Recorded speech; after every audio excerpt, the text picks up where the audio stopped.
ତାପରେ ଭିଡ଼ିଓର ଡେସ୍କ୍ରିପସନ୍ରେ ଦିଆଯାଇଥିବା ଲିଙ୍କରେ ଏଲାଇଟ୍ ମୋସନ୍ର ତାକୁ ଡାଉନଲୋଡ଼୍ କରି ନିଜ ଫୋନ୍ରେ ଏଡ଼ିଟ୍ କରିପାରିବେ ଏବଂ ସେଥିରେ ଦିଆଯାଇଥିବା ଭିଡ଼ିଓର ଡେସ୍କ୍ରିପସନ୍ରେ ପ୍ରିସେଟ୍ ଲିଙ୍କ ତାକୁ ଇମ୍ପୋର୍ଟ କରିନିଅନ୍ତୁ।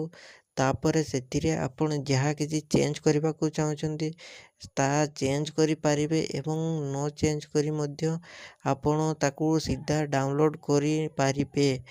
ଯଦି ଭିଡ଼ିଓଟି ଭଲ ଲାଗିଥାଏ ଚ୍ୟାନେଲଟିକୁ ସବସ୍କ୍ରାଇବ୍ ଆଣ୍ଡ ଭିଡ଼ିଓଟିକୁ ଲାଇକ୍ କରିନିଅନ୍ତୁ।